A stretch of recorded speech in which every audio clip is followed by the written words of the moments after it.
Hello and welcome to my YouTube channel. My name is Ejaz Ahmad Bhat और इस channel पे मैं लाता हूँ बुक्स के रिलेटेड कंटेंट। तो दोस्तों, आज जिस बुक के बारे में बात करने जा रहा हूँ वो है एक नॉवल, द काइट रनर।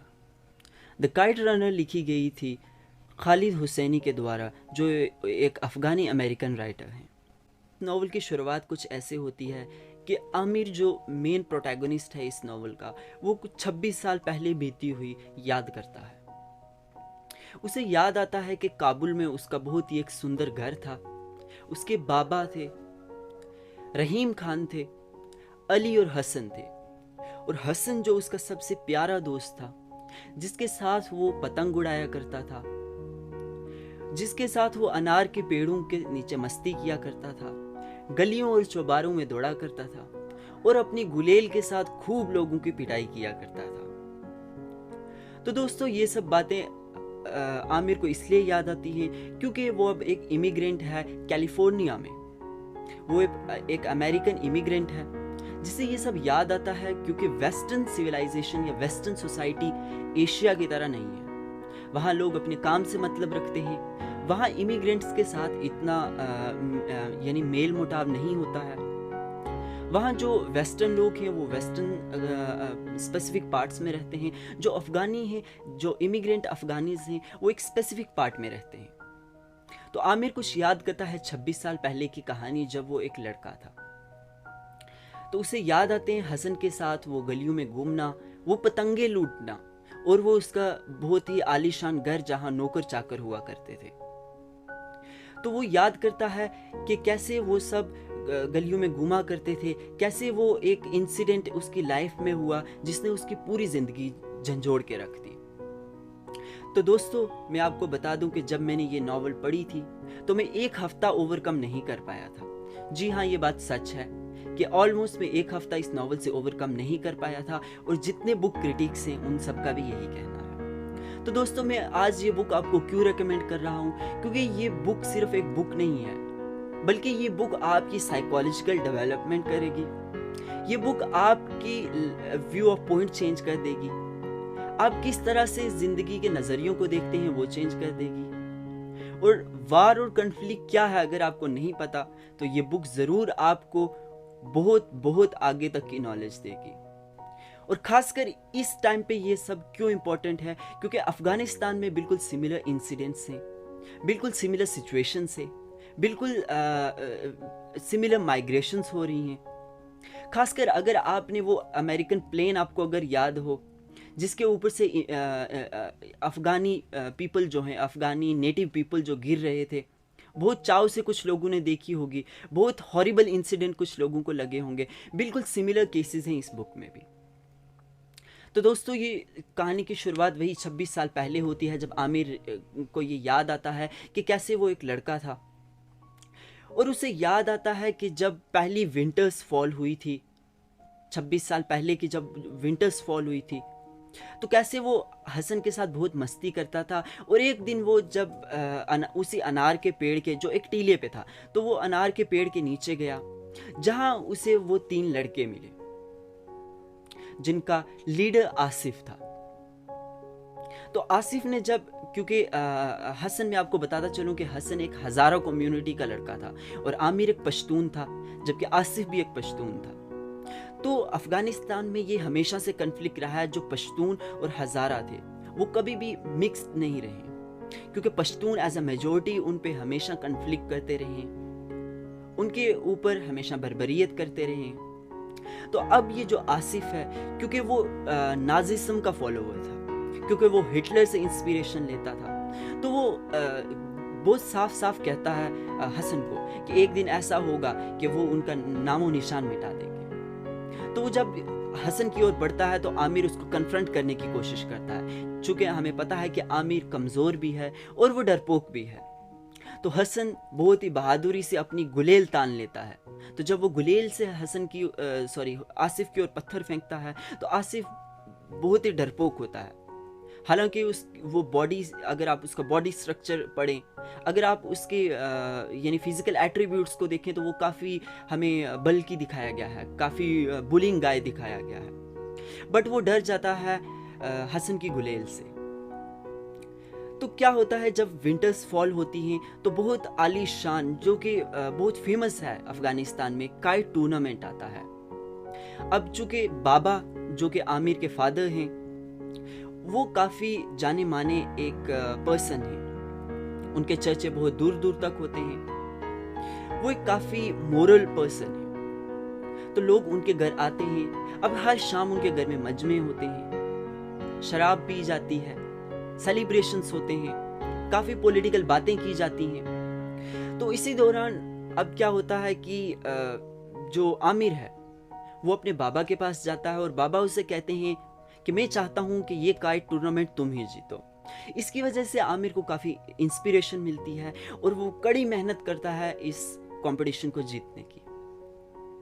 लेकिन इस कंपटीशन का हीरो एक्चुअल में हसन होता है, जो कि आमिर की बहुत ज़्यादा मदद करता है। और आखिर में इस कंपटीशन का सबसे खास पार्ट क्या होता है? इस कंपटीशन का सबसे खास पार्ट होता है जो काइट रनर्स होते हैं, यानी जो काइट कट जाते हैं उनको लाने वाला, कि आखिरी काइट जो आसमान में बचता है उसको कौन पकड़ के लाएगा, वही हीरो होता है। तो जब हसन ये काइट लाने जाता है तब कुछ ऐसा होता है जिसकी वजह से पूरी नॉवेल में बहुत चेंज आ जाती है, बहुत चेंज आ जाती है आमिर की लाइफ में और हसन की लाइफ में। अब क्या होता है कि जब हसन काइट के पीछे दौड़ता है, चूंकि आमिर अपनी खुशी में होता है कि आखिरी काइट उसी का बचा है आसमान में, और जो आखिरी काइट कटा था उसे लेने के लिए हसन दौड़ता हुआ चला जाता है। अब आमिर उसके पीछे तो भागता है, बट हसन की स्पीड बहुत तेज है। हसन गलियों से निकल जाता है और आमिर पीछे रह जाता है। अब क्या होता है कि हसन काइट तो ले लेता है, मगर अब वो तीनों पश्तून लड़के जिनका कैप्टन आसिफ होता है वो उसे पकड़ लेते हैं। अब वो उसे घसीट के एक गली में ले जाते हैं जहां उसका ब्रूटली रेप कर दिया जाता है।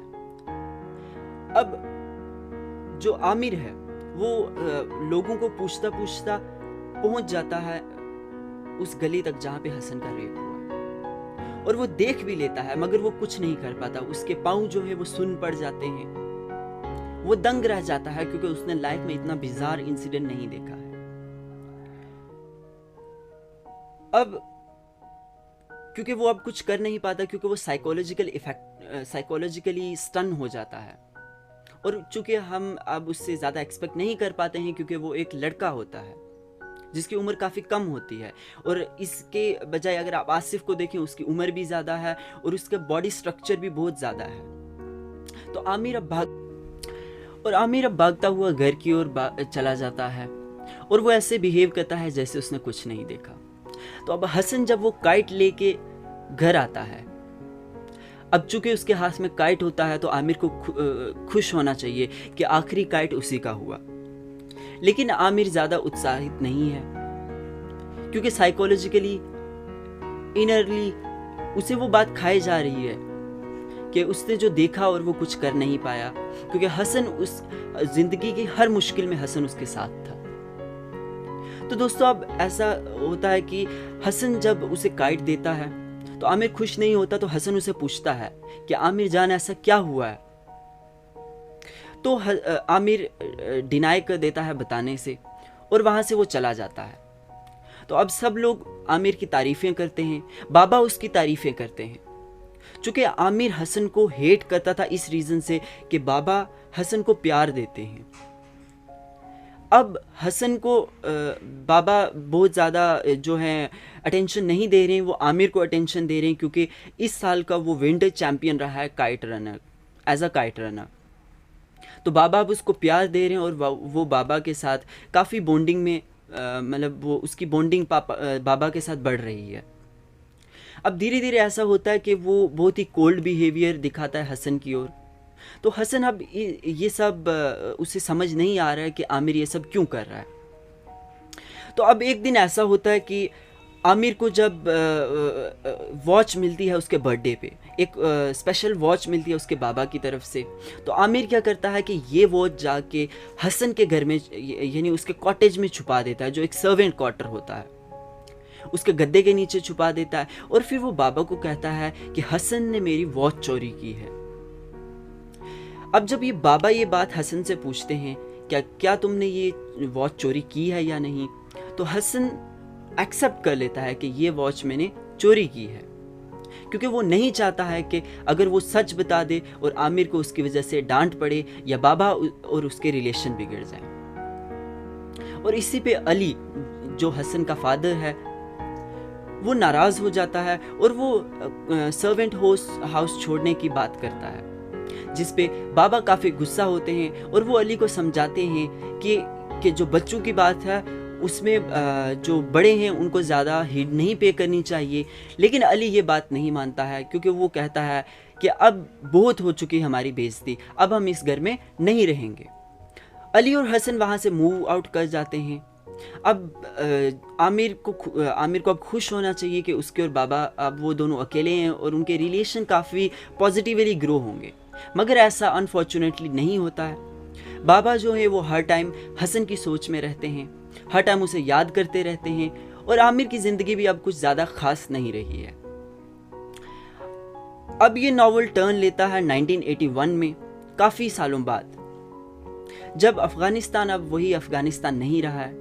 पॉलिटिकल टर्मोइल है, सोवियत यूनियन ओवरकम कर चुकी है अफ़गान गवर्नमेंट पे।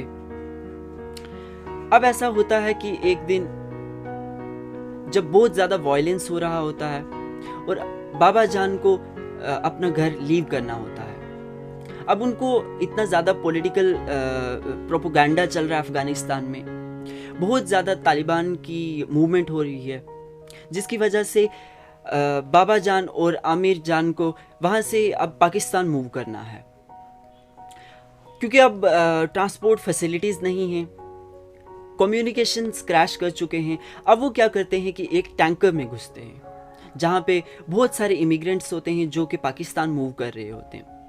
अब ये सबसे शायद ये नावल का सबसे एक हॉरिबल इंसिडेंट है, क्योंकि आप एक ऑयल टैंकर के अंदर हैं जहाँ पे वेंटिलेशन नहीं है और जहाँ पे लोगों ने प्यूक कर रखा है और जहाँ पे बहुत ही इनह्यूमन सिचुएशन है, जहाँ पे लोग मर रहे हैं, आपको हवा नहीं है सांस लेने की।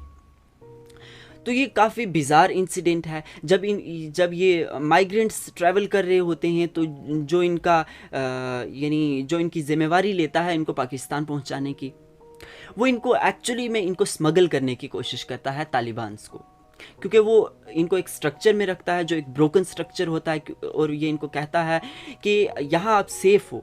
जबकि 2 हफ्ते गुजर जाते हैं, खाना नहीं है, पानी नहीं है, और वो इन्हें कह रहा है कि एक बहुत ही जल्दी आपको पाकिस्तान जो है आपको पहुंचा दिया जाएगा। लेकिन ऐसा नहीं होता है। और जब ये बात बाबा जान को पता चलती है तो वो काफ़ी गुस्सा हो जाते हैं। तो वो उस आदमी को जो इनका डीलर होता है उसे काफ़ी हरास करते हैं। तो फिर जाके ये किसी तरह एक ट्रक में जो है ये पाकिस्तान पहुंच जाते हैं। अब ये सिनेरियो शिफ्ट होता है एकदम से कैलिफोर्निया में, जहाँ पे बाबा और आमिर जान हैं। आमिर जान वहाँ पे अपनी एजुकेशन कंप्लीट कर रहे हैं, जबकि बाबा जान एक ऑयल स्टेशन पे यानी गैस स्टेशन पे काम कर रहे हैं। बाबा जो है दिन रात मेहनत करते हैं और उनकी हेल्थ जो है बहुत ज़्यादा ठीक नहीं होती है। अब फाइनली आमिर जान जो है वो ग्रेजुएट यानी अपनी ग्रेजुएशन वहाँ से कंप्लीट कर लेते हैं कैलिफोर्निया से, और अब वो बाबा को कहते हैं कि वो एक फुल टाइम राइटर बनना चाहते हैं, जिस पे बाबा बहुत ज़्यादा खुश तो नहीं हैं, बट वो अपने बेटे को खुश देखना चाहते हैं। अब बाबा जान एक ट्रक लेते हैं और वो फ्ली मार्केट जो काफ़ी फेमस एक इमिग्रेंट्स के लिए काफ़ी फेमस मार्केट होती है कैलिफोर्निया यानी यूएसए में, वहाँ पे काम करते हैं। वहाँ पे वो सेल लगाते हैं एज अ होल सेल, मतलब प्रोडक्ट्स की वो काम करते हैं। अब ये सीन यानी ये पार्ट क्यों इम्पोर्टेंट है, क्योंकि यहाँ पे आमिर जान को अपनी ज़िंदगी का वो हिस्सा नसीब होता है जिसका नॉवल में काफ़ी ग्रेट रोल है, मतलब काफ़ी बड़ा रोल है, यानी उससे सुरैया मिलती है। अब सुरैया कौन है? सुरैया आमिर की होने वाली बीवी है, जो एक आर्मी जनरल की बेटी है, यानी एक्स जनरल जो अफ़गानिस्तान से आए हैं। वो भी एक इमिग्रेंट हैं जिनको भागना पड़ा है अफ़गानिस्तान छोड़ के। अब यहाँ पे काफ़ी एक नॉटी इंसिडेंट्स होते हैं। आमिर जान बार बार जाते हैं सुरैया के स्टॉल पे, जिनका अपना स्टॉल होता है, वो भी अपने प्रोडक्ट सेल कर रहे होते हैं। तो वो अब कुछ न कुछ बहाना लेके जाते हैं सुरैया से बात करने के लिए, और बाबा जान बहुत ही मजाकिया अंदाज में कहते हैं कि ये इतना भी आसान नहीं है जितना तुम सोच रहे हो, क्योंकि अगर तुम्हें याद नहीं है कि सुरैया जान के फादर एक आर्मी मैन रह चुके हैं।